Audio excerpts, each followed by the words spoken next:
Hello friends, welcome back to our channel Padhle with sure. तो आज की इस वीडियो में हम लोग पढ़ेंगे class 8 NCERT history chapter 2 from trade to territory. तो आज की इस वीडियो में हम लोग the claim to paramountcy start करने वाले हैं। तो आप सभी को याद होगा कि पिछले वाले वीडियो में हम लोगों ने द क्लेम टू पैरामाउंटेसी के पहले वाले सारे टॉपिक्स कंप्लीट कर लिए थे। आज की इस वीडियो में हम लोगों को the claim to paramountcy start करना है। तो चलिए शुरू करते हैं। The claim to paramountcy. It is clear from the above that from the early 19th century, the company pursued an aggressive policy of territorial expansion। यानी कि आप सभी को ये क्लियर होगा कि 19th सेंचुरी मतलब कि स्टार्टिंग की 19th सेंचुरी में जो कंपनी है उसने क्या बहुत ज़्यादा एग्रेसिव पॉलिसी ले ली थी अपने टेरिटरी को एक्सपेंशन के लिए, यानी कि उसको एक्सपेंस करना, बढ़ाने के लिए। Under Lord Hastings governor general from 1813 to 1823 a new policy of paramountcy was initiated। Now the company claimed that its authority was paramount or supreme, hence its power was greater than that of Indian states।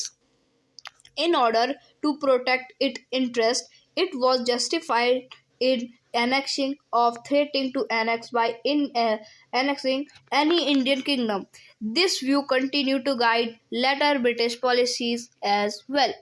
तो फिर क्या हुआ कि अब जो east India company है वो claim करती है कि अगर अगर कोई भी इंडियन स्टेट है और उसकी पावर ईस्ट इंडिया कंपनी से कम है तो वो डायरेक्टली ईस्ट इंडिया कंपनी में आके मिल जाएगा।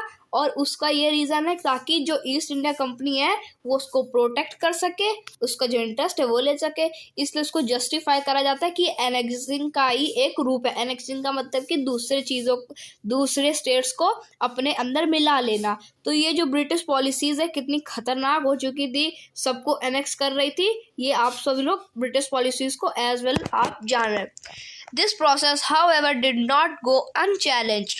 For example, when the British tried to annex the small state of Kittur in Karnataka today, Rani Channamma took to arms and led an anti-British resistance movement. She was arrested in 1824 and died in prison in 1829.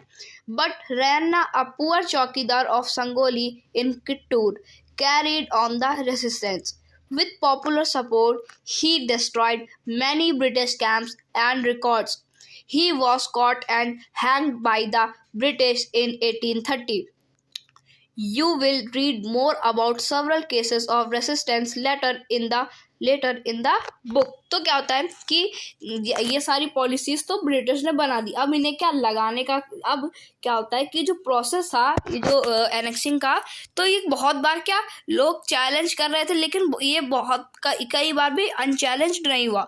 जैसे कि for example क्या कि जो British है जब ये लोग annex का स्मॉल स्टेट्स को एनेक्स कर रहे थे, किट्टूर एक स्मॉल स्टेट है जिसे ब्रिटिशर्स क्या एनेक्स कर रहे थे। एनेक्स यानी कि अपने अंदर मिला रहे थे। तभी क्या वो किट्टूर की एक रानी है, कौन, रानी चन्नम्मा, जिन्होंने क्या जो ब्रिटिश है उनके साथ आर्म्स लेड टू आर्म्स यानी कि उनके साथ लड़ाई करी और एंटी ब्रिटिश रेसिस्टेंस मूवमेंट को चालू करा। लेकिन ये सब चालू करते करते वो क्या उनको अरेस्ट कर लिया गया, कब, 1824 में, और उनकी मृत्यु हो जाती है 1829 में, कब, प्रिजन के अंदर ही। लेकिन जो उनका एक गरीब चौकीदार था, कौन, रैना, वो इस मूवमेंट को चलाता है। और वो कहाँ का, संगोली का एक चौकीदार था, और फिर वो इस मूवमेंट को चलाता है। फिर उसको भी अरेस्ट कर लिया जाता है। और फिर उसको अरेस्ट करने के बाद उसको अरेस्ट करते हैं कब, ब्रिटिश लोग, 1830 में। लेकिन ये जो रैना है इसको बहुत ज़्यादा सपोर्ट मिला, तो इसने क्या बहुत सारे ब्रिटिश के जो कैंप से रिकॉर्ड्स इनको क्या डिस्ट्रॉय कर डाला। आप लोग इसके बारे में और पढ़ेंगे इसी बुक में आगे बाद में। In the late 1830s, the East India Company became worried about Russia. It imagined that Russia might expand across Asia and enter India from the northwest. Driven by this fear, the British now wanted to secure their control over the northwest. They fought a prolonged war with Afghanistan between 1838 and 1842 and established indirect company rule there. Sindh was taken over in 1843. Next in line was Punjab, but the presence of Maharaja Ranjit Singh held back the company after his death in 1839. Two prolonged wars were fought with the Sikh kingdoms. Ultimately, in 1849, Punjab was annexed.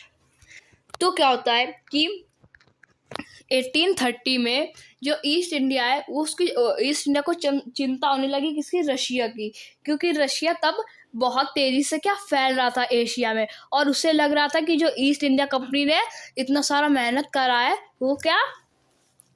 वो Russia आकर के east India company में हमला कर दे और इसने जितना भी पार्ट जीता है ईस्ट इंडिया कंपनी का वो सब उसके हाथ से चला जाए। तो क्या होता है कि जो ईस्ट इंडिया कंपनी है उसने क्या सोचा कि रूस यहाँ पर, रशिया यहाँ पर ना आए, तो उसने 1843 में फिर उसने क्या 1842 में अफगानिस्तान, 1838 और 1842 के बीच में लड़ाई कर दी अफगानिस्तान के साथ, और अफगानिस्तान में क्या अपना रूल एस्टेब्लिश करा। और उसके बाद 1843 में उसने क्या सिंध को भी अपने अंदर मिला लिया। अब उसका नेक्स्ट बारी थी कहाँ पे, पंजाब की, और वो पंजाब में फिर अब वो लोग पंजाब में हमला करते ईस्ट इंडिया कंपनी वाले। लेकिन पंजाब में एक रूलर थे कौन, महाराजा रंजीत सिंह, जिनकी वजह से ये लोग क्या ईस्ट इंडिया कंपनी वाले जीत नहीं पा रहे थे। लेकिन महाराजा रंजीत सिंह की मृत्यु हो जाती है, उनकी मौत हो जाती है 1839 में, और उसके बाद फिर 2 लड़ाइयाँ और होती है ईस्ट इंडिया कंपनी और पंजाब के बीच में। और इसमें क्या होता है कि जो पंजाब है वो वॉज एनेक्स्ड, यानी कि वो मिल जाता है किसमें, पंजाब मिल जाता है, फिर पंजाब यानी हार जाता है और मिल जाता है जाकर के डायरेक्ट ईस्ट इंडिया कंपनी में। तो ये जो टॉपिक था द क्लेम ऑफ पैरामाउंटेसी, ये खत्म हो चुका है। अब जो हमारा नेक्स्ट टॉपिक है वो है द डॉक्ट्राइन ऑफ लैप्स। ये हम लोग करेंगे नेक्स्ट वीडियो में। आज की इस वीडियो में इतना ही, मिलेंगे नेक्स्ट वीडियो में नेक्स्ट टॉपिक के साथ। तब तक के लिए थैंक यू वेरी मच।